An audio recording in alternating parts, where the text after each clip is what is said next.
Well, welcome back. Today, I'm going to show you if you're a poor college student like myself or an old gray-haired grandpa. I don't know if it's going to work, but we're going to lower the back of the 67 GMC leaf spring truck a couple inches. Hopefully. For nothing.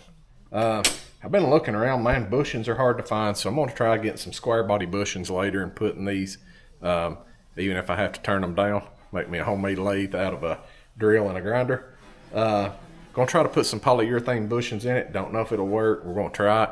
The only other option you got is the bushings that are in it are kind of like a trailer spring bushing, and I found some trailer spring bushings that will work in them, but cheaper than getting them like for a GMC. They're hard to find because most of those trucks, like I mentioned before, Chevrolet, were coil spring. So we are going to try to make our own drop shackles for the bike. I found some. These springs are 2 1/4 wide, where a square body is 2 1/2. So we're going to try, and I know I can. I mean, I trust my weld as much as I do a 12-year-old Chinese kid. So even if I found some aftermarket ones, I'd rather have my faith in my hands than theirs. So, I'll take one off here and show you what we're going to do.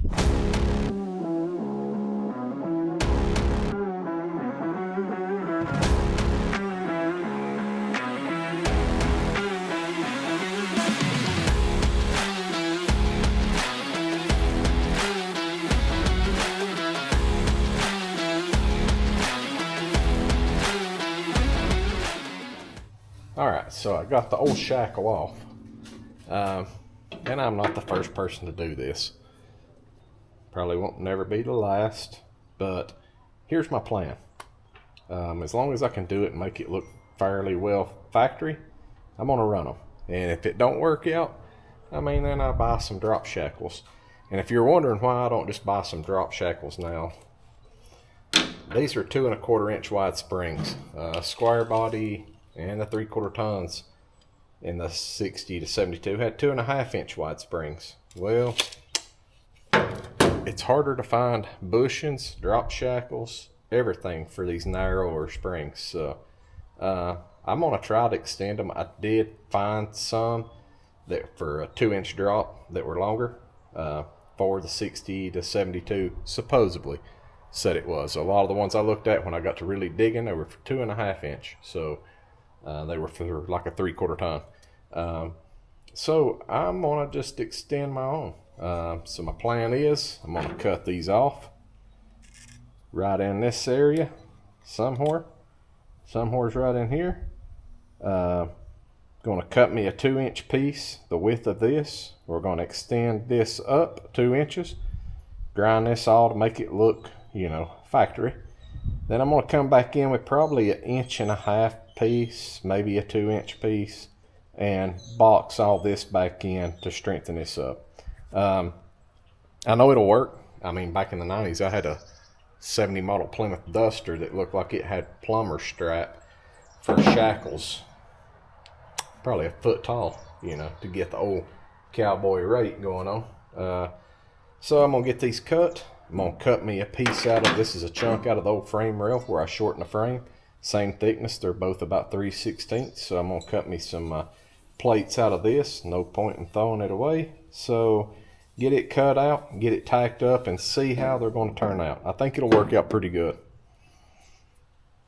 And I'm not doing it on the back of the square body, if you're wondering.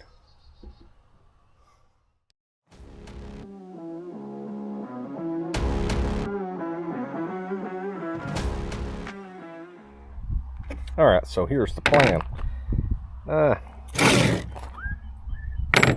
I've cut me some 2-inch long pieces of, pretty much just chunks out of the frame. Those are going to weld back on. Hopefully something like that. Once I get this all welded up, the reason I left this a little big, I'm going to kind of fill this with weld, try to grind this down flat, and make the transition really good right there. And I am gonna try to go with a polyurethane bushing. I have some left over pretty much out of my lift kit for the square body. These will not work. These are 1.1/8. I need to find some that's 1.25 that'll slide in here. I can cut them down to where I can get my 2.25 inch wide fit in a 2.25 inch wide spring, and I can also thin these down to what I need on the sides. I'm thinking it should work.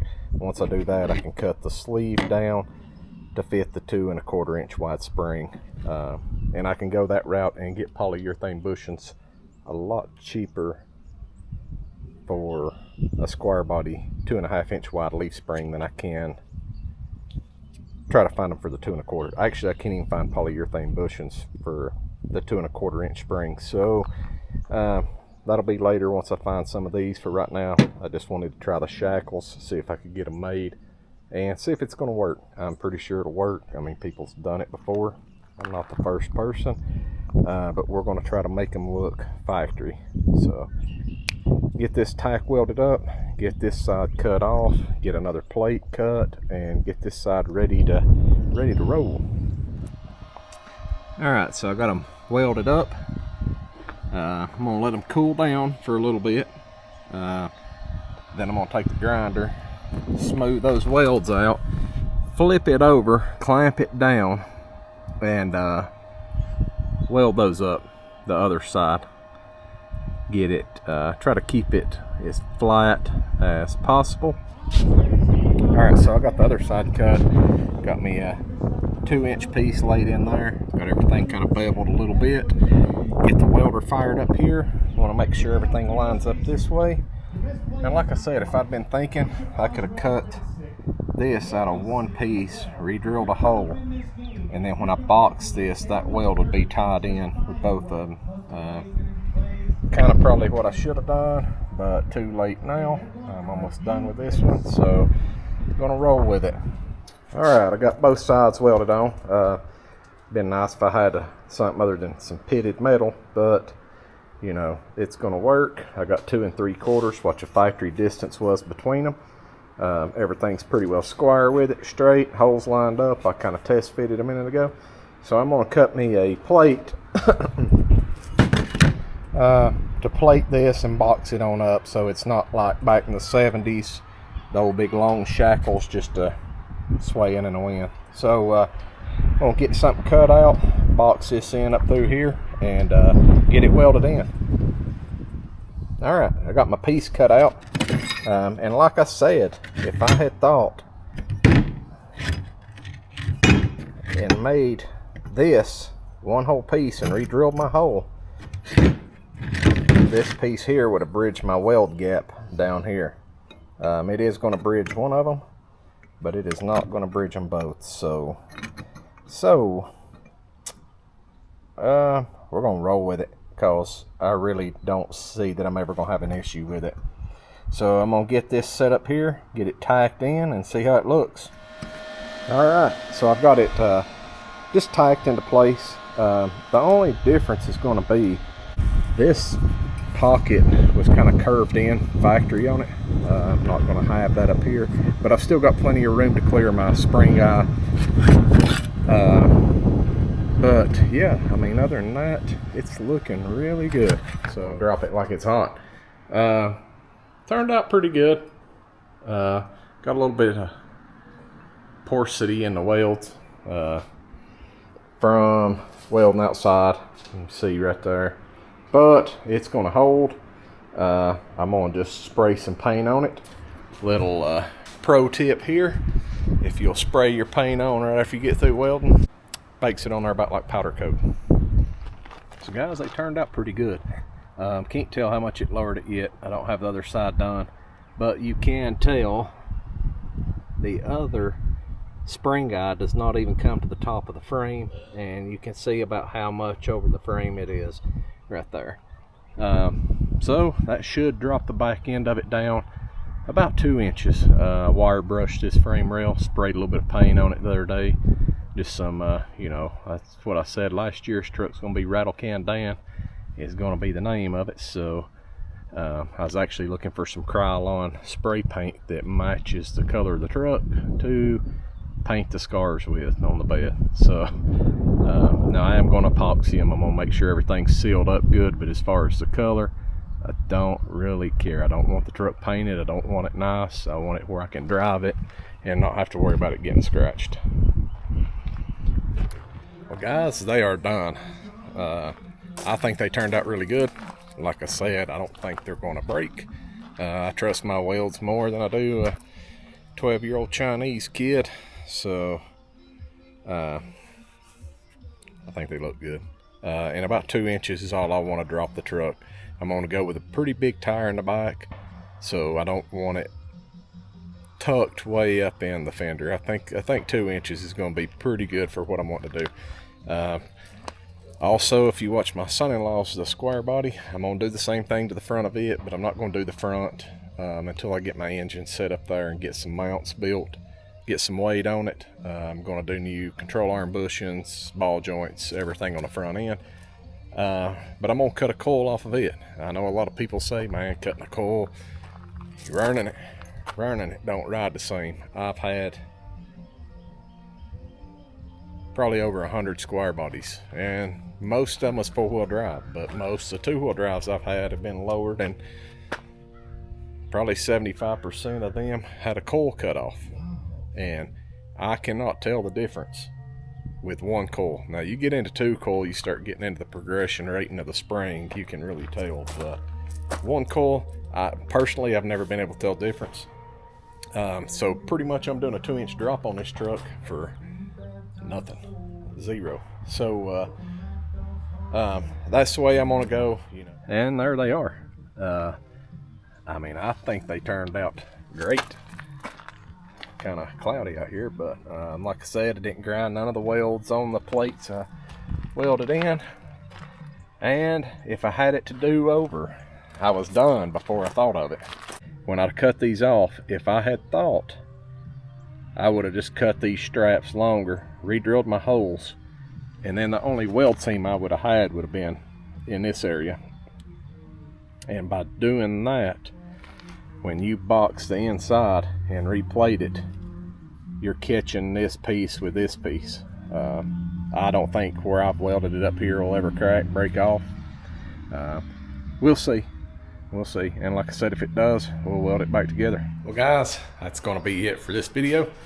Again, thanks for watching. And on these drop shackles, I could have, I found some for the 2 1/4 inch wide springs. They were $120, I think, for a 2-inch drop shackle. $120 plus shipping and all. I figured I'd have tax, shipping, probably $140, $150 in them. It took me about 45 minutes to do that one. So that's over $75 an hour with just my labor. Scrap metal, pretty much chunks of frame I cut out of it. No, it ain't a lot of money. I can buy the extended ones, and I may buy the extended ones. But, you know, the original hot rodders, they didn't have the internet, magazine, call up, you know, 40s, 50s when they started modifying vehicles. So don't think you have to have the best of the best of the best to have a pretty nice truck. I'm actually going to do a video on the 83 with a, because it was kind of a budget build. I mean, I didn't film building any of it, but I got a lot of pictures and stuff. I'm going to put something together on it. I built this truck, stripped it to bare metal, everything, shortened it in this 2-car garage. And at one time I had about $6,000 in it. So you don't have to have a lot of money. If you got if you got the patience, the time, and a little bit of know-how, you can build a pretty nice truck, pretty cool truck for nearly nothing. Now those may break, I don't know. I mean, I ain't claimed to be a welder, but if they break, the spring's gonna hit the bed. The bed's gonna keep it from hitting the ground. So I get it back home, I'll weld it back together or order some others. Don't be afraid to try to do something yourself. You'll never know if you can do it if you don't try. So yeah, like the wife trying to back the trailer up today. She done pretty good. She done really good. She over there laughing. She did. She done good for her first time. She just needs to remember when you want to go right, you got to go left. You know what the old Lightning McQueen motto, to go right, you got to turn left. So, again, thanks for watching. Don't forget to like, comment, subscribe.